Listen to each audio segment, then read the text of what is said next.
Hi dear friends, consumer protection act 1986 పై అవగాహన కల్పించడం, act యొక్క పవర్ని ప్రతి వినియోగదారుడికి చేరవేసేలాగా చేయడమే ఆస్రా యొక్క ప్రధాన ఉద్దేశంగా ఈ రోజు దాకా సక్సెస్ఫుల్గా 175 కేసెస్ని పూర్తి చేసుకొని, ఈ కేసెస్ ఒక్కొక్క కేసులో ఒక్కొక్క రకంగా వినియోగదారుడికి ఏ రకమైన పరిష్కారం లభించింది అనే విషయాన్ని ప్రతి ఒక్క వినియోగదారుడికి చేరేలాగా అందించడానికే మా ప్రయత్నం. ఈ ప్రయత్నానికి స్వాగతం పలుకుతూ, మీరు ఈ ఛానల్ ద్వారా ప్రతిరోజు ఒక్కొక్క కేసుకి అవగాహన కల్పించుకొని, ఒక్కొక్క కేసు ఒక్కోలా ఉంటుంది.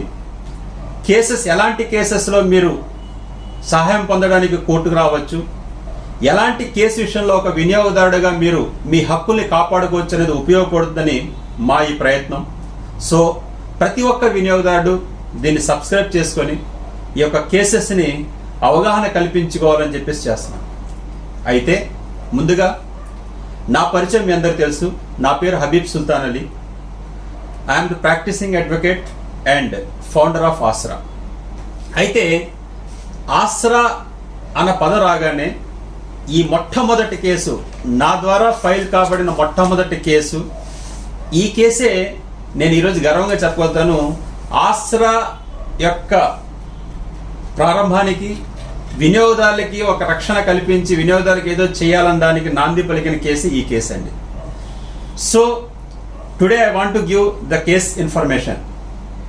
The first case is CC 234/2012 అండి. అంటే క్యాలెండర్ కేసు అండి. సిసి 234/2012.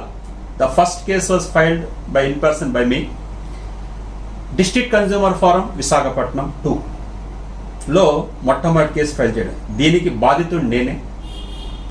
ఈ ఒక రకంగా చెప్పాలంటే ఈ బాధ పడ్డాను కాబట్టి నాలాంటి ఈ బాధలు ఎవరు పడకూడదు అన్న ఉద్దేశంతోనే ఆస్రాన్ని స్టార్ట్ చేశాను. ఒక అడ్వకేట్గా నేనే ఎన్ని బాధలు పడ్డప్పుడు అసలు ఆ లా మీద అవగాహన లేని వ్యక్తులు ఎంతమంది ఎన్ని రకాలుగా బాధపడుతున్నారు, వాళ్ళందరికీ ఒక చక్కటి వెసులుబాటు కల్పించి లా పైన అవగాహన కల్పించిన ఉద్దేశంతోనే దీన్ని స్టార్ట్ చేశాను. అయితే ఈ ఫస్ట్ కేసు ఫ్యాక్ట్స్ మీకు చెప్తున్నా అండి. ఈ ఫస్ట్ కేసులో కంప్లైనెంట్ హబీబ్ సుల్తాన్ అలీ, నేనే. దీంట్లో ఆపోజిట్ పార్టీస్ ఎవరైతే ఉన్నారో, ఆపోజిట్ పార్టీస్ ఈ కేసు మనం వేసింది ఆపోజిట్ పార్టీస్ ముగ్గురు ఉన్నారండి. ఒకటి Shriram Chits Private Limited, represented by its branch manager, Maharanipeta, Naoroji road, Visakhapatnam. Second opposite party Shriram City Union Finance Limited, represented by its branch manager, same address. Third opposite party Shriram Life Insurance Company Limited, represented by its branch manager, same Maharanipet branch. Complaint Habib Sultan Ali, opposite parties ముగ్గురు. ఒకటి Shriram Chits, ఒకటి Shriram City Union Finance Limited, Shriram Life Insurance. My dear friends, ఆశ్చర్యకర విషయం ఏంటంటే ఈ మూడు company names differents అండి. Office ఒక చోట ఉంది, ఒక క్యాబిన్లో ఒక ఆఫీస్ ఉంటుంది, ఫస్ట్ ఫ్లోర్లో ఒకటి ఉంటుంది, అదే క్యాబిన్లో పక్కన ఇంకో ఆఫీస్ ఉంటుంది. తెలియని వినియోగదారుడికి ఎలాంటి కన్ఫ్యూజన్ క్రియేట్ అవుతుందని దానికి ఈ కేసు ఉదాహరణ. దీంట్లో నేను ఫస్ట్ టైం 29/10/2015 సో దీంట్లో నేను 21/6/2010 శ్రీరామ్ చిట్స్ ప్రైవేట్ లిమిటెడ్లో, శ్రీరామ్ చిట్స్లో ఒక చిట్లో చేరడం జరిగిందండి. Chit number VHSM group ticket number 3463/74004/4.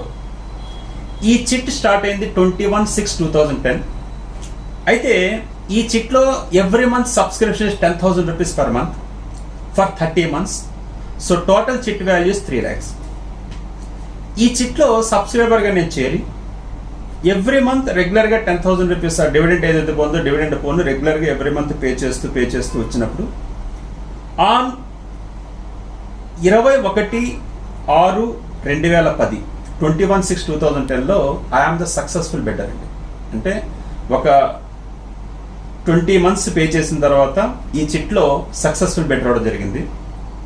So అప్పుడు నాకు వచ్చింది ఎంత అంటే 3 lakhs చిట్కి 38,000 చిట్ పాడుకోవడం జరిగింది. 38,000 పోను 2,62,000 రూపీస్ నాకు ఆ చిట్ ఫండ్ కంపెనీ నుంచి రావాలి. అయితే చీట్ అయితే మనం పాడుకున్నాం, పాడుకున్న తర్వాత as per the chit fund act ప్రకారం షూరిటీస్ ఇవ్వాలంటే ఆ షూరిటీ బాండ్స్ అన్ని సబ్మిట్ చేసాం. సబ్మిట్ చేసిన తర్వాత సో ఇక్కడ బిజినెస్ ఇక్కడ స్టార్ట్ అయింది. చిట్ అడిగేదాకా ఒక బిజినెస్ ఉంటుంది. సెకండ్ బిజినెస్ స్టార్ట్ అయింది ఏంటంటే, శ్రీరామ్ చిట్స్ మేనేజర్ ఏమంటే, సార్ ఇప్పుడు నిజంగా మీకు డబ్బుతో అవసరం లేకపోతే ఈ చిట్ అయ్యే లోపల ఈ 10 monthsలో మీరు మా దగ్గర ఒకటి ఉందండి, Shriram City Union Finance Limited అని ఉంది.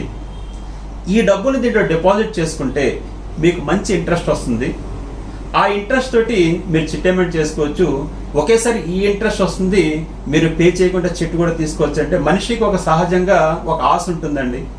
ఆ టైంలో డబ్బు అవసరం లేకపోవడం, సర్లే ఇదేదో బాగుంది కదా అనే ఉద్దేశంతో ఇమీడియట్గా ఏం చేశామంటే, ఈ ఫస్ట్ మంత్లో ఈ షూరిటీ సబ్మిట్ చేసేటప్పటికి పాడుకున్న మంత్ నుంచి ఇంకో 1 month జరిగింది. ఆ 1 month 2,62,000లో నెక్స్ట్ మంత్ ఇన్స్టాల్మెంట్ పే చేసుకొని 2,52,000 రూపాయలని 21/6/2010 ఏదైతే చిట్ ఫండ్ నుంచి నాకు పర్సనల్గా రావాల్సిన డబ్బుని అదే శ్రీరామ్ సిటీ యూనియన్ ఫైనాన్స్లో ఎఫ్డీగా డిపాజిట్ చేశాను. ఎవ్రీ మంత్ ఇంట్రెస్ట్ వచ్చారు. అయితే 21/6/2010 నుంచి ఈ చీటీ అమౌంట్ ఈ చీటీ కడుతున్నాం, వచ్చిన డబ్బు డిపాజిట్లో ఉండిపోయింది. అలాగా 21/9/2011 అంటే ఆల్మోస్ట్ 1 year 3 months అంటే 15 months తర్వాత ఈ చిట్ రెగ్యులర్గా చిట్ జరుగుతుంది. ఆఫ్టర్ 15 months నాకు అర్జెంటుగా నీడ్ ఆఫ్ మనీ వచ్చింది. అసలు చాలా అర్జెంటుగా డబ్బు అవసరం వచ్చింది. సో ఆల్రెడీ డబ్బు ఉంది కదా, మన డబ్బు ఉంది, మళ్ళీ అప్పు చేయడం ఎందుకు అని చెప్పేసి అప్పుడు మళ్ళీ నేను Shriram City Union Finance, same Shriram chit fund office Shriram City Union office ఒకటే కాబట్టి అక్కడికి వెళ్ళి బ్రాంచ్ మేనేజర్ని కలవడం జరిగింది. కలిసి, సార్ నాకు డబ్బు చాలా అవసరం వచ్చింది, సో నేను ఏదైతే మీ దగ్గర ఎఫ్డీ ఉందో ఆ ఎఫ్డీని నేను విత్డ్రా చేసుకుంటాను, నా డబ్బు నాకు ఇవ్వండి అంటే ఒక ఆశ్చర్యకర విషయం, ఒక సర్ప్రైజింగ్ థింగ్ ఆ రోజు నాకు బయట పెట్టాడు ఆయన. ఏంటంటే, అదేంటి సార్ డబ్బు పెట్టడం మీ ఇష్టం కానీ తీసుకోవాలంటే మీ వల్ల కాదన్నాడు. I was quite surprise and చాలా ఆశ్చర్యానికి గురయ్యానండి. అదేంటి సార్ నా డబ్బు తీసుకోవడం అంటే, లేదు సార్ మీరు ఏదైతే మా దగ్గర డిపాజిట్ చేసేటప్పుడు ఆ డిపాజిట్ అమౌంట్ ఏదైతే ఉందో బాండ్ని 2 years స్ట్రైట్ బాండ్ అంటామండి. 2 years దాకా మీరు డిపాజిట్ చేసి డబ్బు తీసుకోవడానికి అవ్వదు.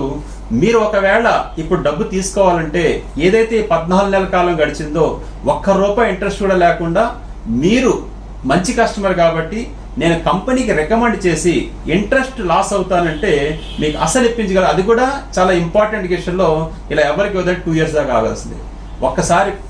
ఒకసారి ఆలోచించండి, మన డబ్బు వాళ్ళ దగ్గర ఉంది, మన డబ్బే నా డబ్బు వాళ్ళ దగ్గర ఉంది, అవసరానికి కావాలన్నప్పుడు కూడా ఇది తీసుకోవడానికి అవ్వదు. 2 years ceiling period cooling period అంటే మనిషి యొక్క ఆవేశం అలా ఉంటుంది. గట్టిగా అరవగలిగాను కాబట్టి ఏం చేయలేని పరిస్థితుల్లో నా దగ్గర ఒక లెటర్ తీసుకున్నారండి, నాకు అసలు ఇస్తే చాలు, నాకు ఇంట్రెస్ట్ అక్కర్లేదని తీసుకొని, దారుణ విషయం ఏంటంటే 14 నెలల తర్వాత కేవలం నేను ఏదైతే డిపాజిట్ చేశానో ₹1 కూడా ఇంట్రెస్ట్ లేకుండా ఆ అమౌంట్ ఇస్తూ మనకేదో ఫేవర్ చేసినట్టుగా ఫీల్ అయ్యారు. మనం కట్టవలసిన అమౌంట్ ఏదైతే చిట్ ఫండ్ ఉందో 1 month లేట్ అయినా సరే దాని యొక్క డ్యూ పేమెంట్స్, దాని యొక్క డెమరేజ్, దాని ఇంట్రెస్ట్ చాలా దారుణంగా వేసేవారు. ఒక్కసారి రెండు ఆలోచించుకున్నాను, చూసుకున్నానండి, ఇదేంటి నా డబ్బు ₹2,52,000 15 నెలలు 14 నెలల పాటు వాళ్ళ దగ్గర ఉంటే ₹1 ఇంట్రెస్ట్ రాలేదా? నేను చిట్టికి కట్టవలసిన ₹10,000 అమౌంట్ ఈ ట్రాన్సాక్షన్ జరిగేటప్పుడు సో కనీసం ఒక్క రోజు కూడా లేట్ లేకుండా వాళ్ళు ఇంట్రెస్ట్ చేస్తారా? ఇది ఎక్కడ దారుణం అని గొంతెచ్చి ఎక్కడ అరవాలో తెలియక, ఏం చేయాలో తెలియక చాలా నాలో నేను మదనపడ్డి బాధని ఎక్కడ ఎక్స్ప్రెస్ చేయాలో తెలియపోయేసరికి మళ్ళీ ఆ చిట్ అమౌంట్ ఏదైతే డిపాజిట్ చేసిన అమౌంట్ బయటకు వస్తుందో, బయటకు రిలీజ్ అయ్యే టైంలో వాళ్ళు చెప్పారు, మీ చీటీకి ఇంకొక 5 నెలలు కట్టాల్సి ఉంది, ఈ 5 నెలల డబ్బులు కూడా మీరు ఏం చేస్తారంటే శ్రీరామ్ లైఫ్ ఇన్సూరెన్స్ ఉందండి, దాంట్లో ₹50,000 డిపాజిట్ చేయండి, అప్పుడు ఇది రిలీజ్ చేస్తాం, లేకపోతే మీ వల్ల కాదు. మనిషి యొక్క అవసరాన్ని, మనిషికి డబ్బు యొక్క అవసరాన్ని వస్తే కార్పొరేట్ కంపెనీస్ ఏ రకంగా ఇబ్బంది పెడుతున్నాయి, డబ్బు బాగా ఫ్లో ఉన్నప్పుడు ఏ రకంగా మన వెనకాల తిరిగి కట్టిస్తారు, మన అవసరానికి ఏ రకంగా చేస్తారు. ప్రాక్టికల్గా 2012లో నేను పడ్డాను. ముందు ఏం చేశానంటే అవసరం కాబట్టి 50,000 వాళ్ళకి కట్టేశాను. మళ్ళీ అంటే 2,52,000 రాలేదు, మళ్ళీ నా డబ్బు 50,000 డిపాజిట్ చేశాక 15 days తర్వాత ఈ 2,52,000 ఇచ్చారు. కట్టాల్సిన చీటీ డబ్బులు మనం కడతాం.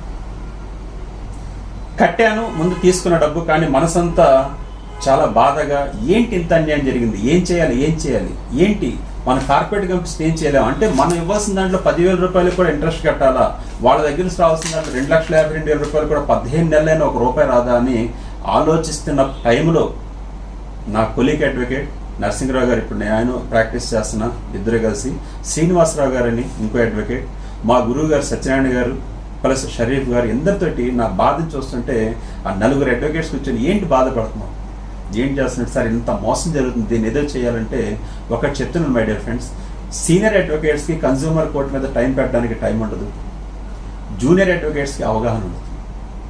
కానీ నేను పడుతున్న బాధ చూసి సత్యనారాయణ గారు ప్లస్ షరీఫ్ గారు, శ్రీనివాస్ గారు, నరసింహరావు గారు, కుమార్ గారు అంటాం, 4 కలిసి ఏదో చేద్దామని చెప్పేసి అప్పుడు ఒక యాక్ట్ చెప్పారు. ఆ యాక్టే కన్జ్యూమర్ ప్రొటెక్షన్ యాక్ట్ 1986. నా బాధ అంతా ఉంది కాబట్టి నేను ఫస్ట్ టైం సీసీ నెంబర్ 234/2012 తోటి డిస్ట్రిక్ట్ కన్జ్యూమర్ ఫోరం విశాఖపట్నం 2లో ఫస్ట్ కేసు ఫైల్ చేశాను. ఈ కేసులో complaint Habib Sultan Ali, opposite party Shriram Chits Private Limited, Shriram City Union Finance Limited, Shriram Life Insurance Company ముగ్గురిని ఆపోజిట్ పార్టీగా చేసి కోర్టుకి ఏమడిగామంటే, నేను ఒక వినియోగదారుని, నేను చిట్ ఫండ్ కంపెనీలో చిట్ కట్టాను, నేను ఆల్రెడీ సక్సెస్ఫుల్ బిడ్డర్ని, నాకు రావాల్సిన డబ్బులు నేను దీంట్లో డిపాజిట్ చేశాను, ఈ డిపాజిట్ చేసిన అమౌంట్స్ చేసినట్టుగా బాండ్ ఒక 15 మంత్స్కి ఉంది, నా చిట్టి అమౌంట్లో కట్టాల్సిన దాంట్లో 1 మంత్ రేట్ అయితే అడుగుతున్నారు, నా 15 నెలలు నా డబ్బులు అవసరం వస్తే వితౌట్ ఇంట్రెస్ట్ ఇచ్చారు కాబట్టి డెఫిషియన్సీ సర్వీస్ కింద రావాల్సిందాన్ని ఎగ్గొట్టారని చెప్పేసి మనం కేసు వేయడం జరిగింది. తర్వాత ఏదైతే బ్యాలెన్స్ అమౌంట్ కట్టాలో 50,000 రూపాయలు వీళ్ళ దగ్గర ఉన్న city life insurance, Shriram Life Insurance డబ్బుల్ని చీటీకి అడ్జస్ట్ చేస్తూ వేయమని చెప్పేసి మొట్టమొదటి కేసు ఫైల్ చేయడం జరిగింది. అయితే సీనియర్ వాళ్ళు బిజీగా ఉండడం, ఈ కేసు నేనే పరిష్కారం చేసుకోవడం తోటి ఈ కేసు గడిచింది 29/7/2012 ఫైల్ చేసాం, 29/7/2012 ఫైల్ చేసాం. ఈ కేసు జరగ మా ఎవిడెన్స్లు శ్రీరామ్ వాళ్ళు ముగ్గురు, ఆపోజిట్ పార్టీస్ ముగ్గురు చాలా సీనియర్ అడ్వకేట్స్ అటెండ్ అయ్యారండి. ఈ కేసు 29/10/2015 దాకా ఆర్గ్యుమెంట్స్ అయ్యాయి. నా తరపున నేను ప్రూఫ్ చేసుకున్నాను, వాళ్ళ తరపున ఆల్ ఎవిడెన్సెస్. అయితే నాకు అనుభవం లేకపోవడం, ఈ కేసుని ఎలా తీసుకెళ్లాలని దాంట్లో లేకపోవడంతో అవతల పక్క కార్పొరేట్ కంపెనీస్ చాలా సీనియర్ అడ్వకేట్స్ ఈ కేసుని అల్టిమేట్గా ఎలా తీసుకొచ్చారంటే, ఇది కన్జ్యూమర్ కోర్టు పరిధిలో రాదు, ఆయనకి ఏదైతే ఇంట్రెస్ట్ రావాలో ఆ ఇంట్రెస్ట్ రావాలంటే సివిల్ షూట్కి ఫైల్ చేయాలి తప్ప కన్జ్యూమర్ కోర్టు పరిధి రాదని చెప్పేసి కోర్టుని కన్విన్స్ చేయగలిగారు. కోర్టుని కన్విన్స్ చేసి 3 సంవత్సరాలు పోరాడిన తర్వాత సీనియర్ అడ్వకేట్స్ దగ్గర మనం తట్టుకోలేక ఈ కోర్టు ఎలాంటి జడ్జిమెంట్ కోర్టుని కన్విన్స్ చేశారండి. So that is called interpretation of start. దాన్ని చక్కగా వివరించారు. ఈ చిట్ అనేది సెపరేట్ ఎంటిటీ, 3 ఒక చోట ఉన్నా సరే రిజిస్ట్రేషన్ ఫామ్స్ ఎప్పుడైతే ఇచ్చారో ఒక్కోటి వేరు. అప్పుడు దాకా నాకు కూడా కళ్ళు తెరవలేదండి. మనంతా అనుకుంటాం, బ్లైండ్గా చేస్తుంటాం, బాగా అబ్జర్వ్ చేయండి, చాలా బ్లైండ్గా అనుకుంటాం. బట్ ఎవ్రీథింగ్ కార్పొరేట్ కంపెనీ ప్రతి సిస్టమ్, ఆఫీస్ అడ్రస్ అదే ఉన్నా నేమ్ ఎప్పుడైతే ఫారం పేరు మారిందో ఎంటిటీ వేరైపోతుంది. సో మా క్లయింట్ చిట్ ఫండ్ క్లయింట్ అని ఆయన వచ్చాడు లాయర్, నాకు బాకీ ఉన్నాడండి, 4 నెలలు బాకీ ఉన్నాడు, ఆ ఇంట్రెస్ట్తో కట్టండి. శ్రీరామ్ సిటీ యూనియన్ అని అంటాడు, నా నామ్స్ ప్రకారం నాకు 2,52,000 రూపాయలకి ఈయన సడన్గా డబ్బులు అడగడం వల్ల నేను ఇంకో చోట డిపాజిట్ చేశాను, నాకు లాస్ అవుతుంది కాదు, నేను ఇంట్రెస్ట్ ఇవ్వను, ఇది నా నామ్స్ అండి, నేను ఆర్బీఐ దాని ప్రకారం అప్రూవల్ అంటాడు ఆయన. శ్రీరామ్ లైఫ్ ఇన్సూరెన్స్ ఆయన ఏమంటాడు, 50,000 రూపాయలు ఇది ఆయన లైఫ్ ఇన్సూరెన్స్ కట్టాయండి, దీనికి కాదు సంబంధించింది. ఎవరి ఎంటిటీ వాడు వాదించారు. సో కోర్టు ఇదంతా పరిగణలో తీసుకొని, సో మీరు చిట్ ఫండ్ ప్లస్ యూనియన్ ఫైనాన్స్ని మీరు కట్టాల్సిన ఇంట్రెస్ట్ రావాలనుకుంటే ఈ కన్జ్యూమర్ కోర్టు పరిధికి రాదు, మీరేమైనా డబ్బులు రావంటే సివిల్ షూట్ ఫైల్ చేసుకోండి అని చెప్పి జడ్జిమెంట్ ఇచ్చి 29/10/2010 డిస్మిస్ చేశారు. బాధ, పగ, ప్రతీకారం, అది ఒక రకంగా చెప్పాలంటే ఏమీ అనలేని పరిస్థితి, ఎవరితో మాట్లాడలేని పరిస్థితి, ప్రతిదీ డాక్యుమెంటరీ ప్రూఫ్ ఉంది. ప్రాక్టికల్గా బాధపడింది నేను. ఆ బాధని ఎలా ఎక్స్ప్రెస్ చేయాలో తెలియక ఒక రకంగా అప్పుడు మొత్తం మళ్ళీ అంటే మనిషికి చెప్తున్నా అండి, ఆసరా ద్వారా నేను మొట్టమొదట ఫైల్ చేసిన కేసు ఏదైతే ఉందో సరైన అవగాహన లేక ఈ మొట్టమొదటి కోసం కన్జ్యూమర్ ఫోరంలో డిస్మిస్ అయింది. కానీ నాకు మనసులో అనిపిస్తుంది, ఒక న్యాయం ఉంది, రావాల్సింది ఉంది కదా, దీని లీగల్ టర్మ్స్ ఇలా పోతుందో, ఒక వినియోగదారుడికి న్యాయం జరగదని చెప్పేసి మళ్ళీ ఆ డిస్మిస్ అవ్వడమే ఒక ఇన్స్పిరేషన్గా తీసుకొని దీన్ని నేను స్టేట్ కమిషన్లో అప్పీల్కి వెళ్ళాను. ఎస్, సివిల్ షూట్కి ఎందుకు వెళ్ళాలి, వడ్డీ డబ్బులు రావాలనుకుంటే ఇవ్వలేదు అంటే డిఫిషియన్సీ కింద వస్తుంది కదా అని చెప్పేసి ఏదైతే వినియోగదారుల ఫోరం విశాఖపట్నం ఇచ్చిన తీర్పు ఇది నాకు సమ్మతంగా లేదు, ఈ తీర్పుపై తమ రివిజన్ చేయండి చెప్పేసి ఫస్ట్ అపీల్ పిటిషన్ ఇన్ 188/2016 మళ్ళీ స్టేట్ కమిషన్ అప్పుడు హైదరాబాద్లో ఉండేది. హైదరాబాద్లో ఈ కేసు సంగతి ఏదో చూడాలి, దీని సంగతి ఏదో చూడాలని చెప్పేసి ఫస్ట్ అపీల్ ఫైల్ చేశాను in FA number 188/2016 filed in Andhra Pradesh consumer dispute redressal commission. ఒక రకంగా చెప్తున్నాను, కేసు చేసినప్పుడు దాని మద్దతు తెలుస్తుంది. 2016 నుంచి ఆ కేసుని మనం 2017 దాకా మనం కంటిన్యూ చేసామండి. 1 year తర్వాత స్టేట్ కమిషన్లో జస్టిస్ నౌషాద్ అలీ గారు వండర్ఫుల్ జడ్జిమెంట్ ఇచ్చారు. వినియోగదారుడికి ఏదైతే రావాల్సింది ఉందో అది సివిల్ షూట్ పరిధిలో రాదు, చిట్ ఫండ్ కట్టాల్సిన చిట్ ఫండ్ కట్టాలి అంటే. సో 3 sisters, సిస్టర్ కన్సర్న్ అంటున్నారు, 3 sisters who is the father. దీనికి ఎక్కడ జరుగుతుంది, ఏదైనా సరే కన్జ్యూమర్స్ ఇలాగా కన్ఫ్యూజ్ చేసి చేయడం కాదు. As per the records, as per the document, మీకు చిట్ ఫండ్లో డబ్బులు రావాలంటే చిట్ ఫండ్ ద్వారా మీరు తీసుకోండి. ఆయన కట్టిన డిపాజిట్కి ఆయనకి 14 నెలలు మీ దగ్గర ఉంది ఒప్పుకుంటున్నారు కాబట్టి RBI మీకు ఇలా ఇవ్వకూడదని ఎవిడెన్స్ మీ దగ్గర ఉందా, ఎక్కడ లేదు. మీరు తీసుకున్న పెద్ద ఇంట్రెస్ట్ తీసుకున్నారు కాబట్టి సో వినియోగదారుల ఫోరం విశాఖపట్నం ఇచ్చిన తీర్పుకి ఇది కాదు అని అప్పీల్ అలౌ చేసి ఇబ్బంది పెట్టినందుకు గాను 25,000 రూపాయల కాంపన్సేషన్ ప్లస్ 14 నెలలకి ఇంట్రెస్ట్ ఇప్పిస్తూ ఒక ప్రతిష్టాత్మక జడ్జిమెంట్ ఇచ్చారు. దాంతోపాటు 10,000 రూపాయలు కోర్టు ఖర్చులు నిమిత్తించారు. ఆ ఒక్క కేసు తోటి ఎక్కడ లేని ఇన్స్పిరేషన్ వచ్చింది.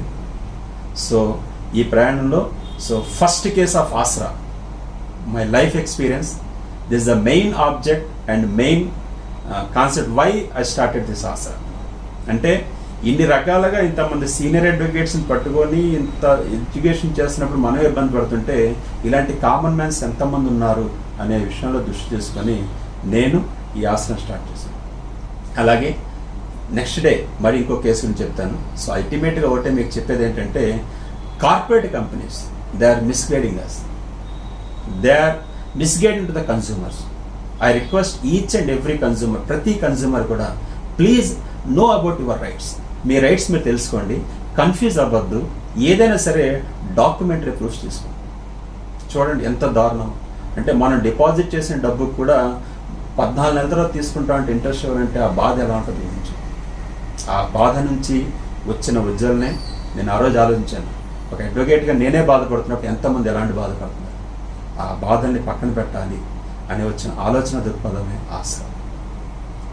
ఆసరా నుంచి అందుకే నేనేం చేశానంటే కన్జ్యూమర్ కోర్టులో ఈ కేసెస్కి ఆ రోజు నాకు అర్థమైంది నాన్ అడ్వకేట్ కూడా ఇన్ పర్సన్ కేసు ఫైల్ చేసుకోవచ్చు, త్రూ ఆర్గనైజేషన్ ఫైల్ చేసుకోవచ్చు అనే విషయం తెలిసి అప్పుడు ఈ ఆసరాలో అడ్వకేట్స్ అసోసియేషన్ కానీ నాన్ అడ్వకేట్స్ని కూడా ఎవరికైతే ఈ బాధలు ఉన్నారో మీ కేసు మీ చేతుల్లో, మీ పరిష్కారం మీ చేతుల్లో అన్నట్టుగా కాన్సెప్ట్ తీసుకొచ్చి దీనిపైన సభ్యుల్ని మనం మెంబర్స్ సోషల్ సర్వీస్ వాలంటరీగా సోషల్ రెస్పాన్సిబిలిటీ ఎవరైతే ఫీల్ అవుతున్నారో వాళ్ళందరినీ దీంట్లో ఇన్వైట్ చేసి ఈ కాన్సెప్ట్ మీద అవగాహన కల్పించి కన్జ్యూమర్ కోర్టులో వాళ్ళ ద్వారా కేసులు వేసి వాళ్ళని కూడా ఒక లీగల్ టాప్ ఇన్ఫర్మేషన్ ఇవ్వగలిగేలాగా తయారు చేస్తూ ఎక్కువ మంది వినియోగదారులకి వారు నష్టపోకుండా వారి యొక్క లాభాలు వాళ్ళ యొక్క నష్టాల నుంచి బయటపడుతూ కార్పొరేట్ కంపెనీ చేస్తున్న మోసాల నుంచి బయటపడాలనే ఉద్దేశంతో ఈ మెసేజ్ ఇస్తున్నాను. So if any clarifications, if any doubts, I personally request, feel free to contact me. My mobile number 9246678557. So tomorrow we will meet with another new case. So thank you.